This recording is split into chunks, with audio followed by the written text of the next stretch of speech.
আল্লাহ সুবহানাহু ওয়া তাআলার যেই ক্ষমতা, যেই গুণগুলো আছে, এই ক্ষমতা, এই গুণগুলো অন্য কারোর মধ্যে আছে বলে যদি কেউ বিশ্বাস করে, তাহলে সে আল্লাহর সাথে শিরিক করলো। এখন যদি কেউ বিশ্বাস করে যে আল্লাহও আছে, আল্লাহও আছে, আবার ইল্লাহও আছে, তাহলে সে কি করলো? কথা বলেন, কি করলো? শিরিক করলো। আর এই শিরিক যদি কেউ করে, তাহলে আর তার ঈমান থাকলো না, ঈমান ভেঙে গেল। আর ঈমান যদি কারো না থাকে, যত আমল করুক, কোন আমলই আল্লাহর কাছে গ্রহণীয় নয়। আল্লাহ তাআলা বলেন, ইন্নাহু মান ইউশরিক বিল্লাহ ফাকাদ হারামাল্লাহু আলাইহিল জান্নাতা ওয়া মাওয়াহুন নার ওয়া মা লিয-যালিমিনা মিন আনসার। নিশ্চয় যারা আল্লাহর সাথে শিরিক করবে,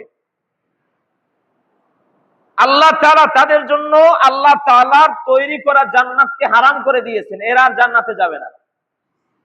ওয়া মাওয়াহুন নার, তাদের থাকার জায়গা হলো জাহান্নাম। ওয়া মা লিয-যালিমিনা মিন আনসার, আর এই সমস্ত জালেমদের যারা শিরিক করেছে, এই সমস্ত জালেমদের কোনো সাহায্যকারী নাই। তাহলে শিরিক করা যাবে? শিরিক এত বড় পাপ, শিরিক এত বড় পাপ, দুনিয়াতে যত পাপ আছে তার মধ্যে শ্রেষ্ঠ, বড়, সবচেয়ে বড় পাপ হলো শিরিক। সবচেয়ে বড় পাপ কি? শিরিক। আল্লাহ সুবহানাহু ওয়া তাআলা তার নবীকে বলছেন, ওয়ালাকাদ উহিয়া ইলাইকা ওয়া ইলাল্লাযীনা মিন ক্বাবলিক লা ইন আশরাকতা লা ইয়াহবাতান্না আমালুকা ওয়া লা তাকুনান্না মিনাল খাসিরিন। নবী, আপনার পূর্বে যারা এসেছিল তাদের প্রতিও এই আদেশ করা হয়েছে, এবং এই আদেশ আপনার প্রতিও করা হলো।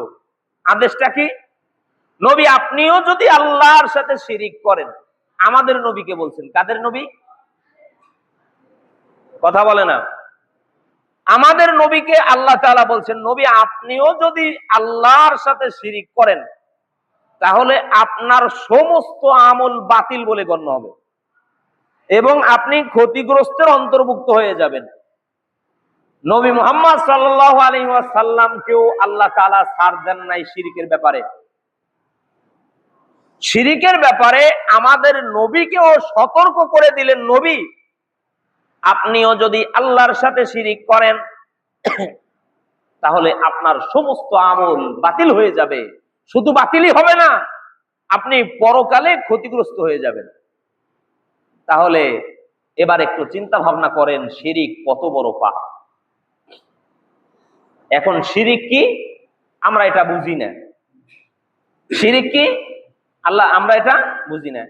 আল্লাহ সুবহানাহু ওয়া তাআলার যেই ক্ষমতা, যেই গুণগুলো আছে, এই ক্ষমতা, এই গুণগুলো অন্য কারোর মধ্যে আছে বলে যদি কেউ বিশ্বাস করে, তাহলে সে আল্লাহর সাথে শিরিক করলো। সন্তান দেওয়ার মালিক কে? এখন যদি কেউ বিশ্বাস করে অমুকের কাছে গেলে পুত্র সন্তান দিয়ে দিবে, তাহলে সে আল্লাহর সাথে শিরিক করলো। কেউ যদি বিশ্বাস করে যে আল্লাহ তো দেবে, কিন্তু অমুকের কাছে যাও তাহলে তোমার কন্যা সন্তান হয় না, সে তোমার কন্যা সন্তানের ব্যবস্থা করে দিবে, তাহলে এটা কি হয়ে গেল? শিরিক হয়ে গেল। আল্লাহ সুবহানাহু ওয়া তাআলা সূরাতুল ইখলাসের মধ্যে আল্লাহ তাআলার পরিচয় তুলে ধরলেন। বিসমিল্লাহির রহমানির রহিম।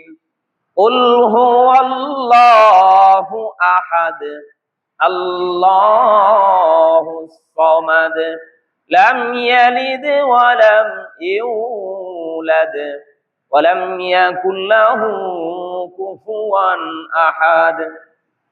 কুল হুয়াল্লাহু আহাদ। আল্লাহ কয়জন? কয়জন আল্লাহ? আল্লাহ একক। তিনি একক ক্ষমতার মালিক।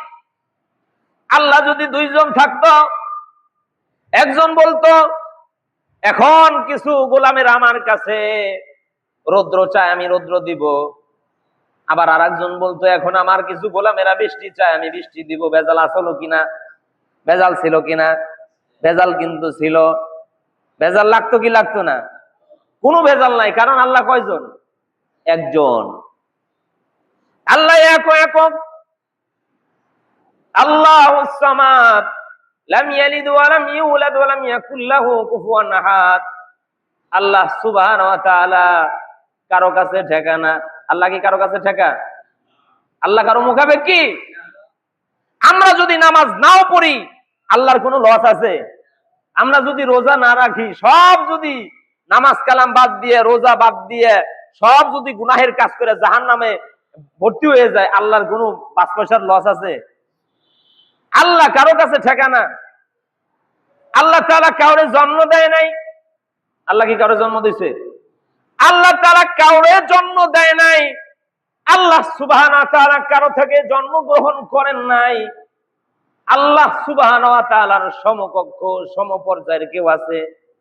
আল্লাহ তাআলার সমকক্ষ সমপর্যায়ের আর কেউ নাই। এটা হলো আল্লাহর পরিচয়। কার পরিচয়? আল্লাহর পরিচয়।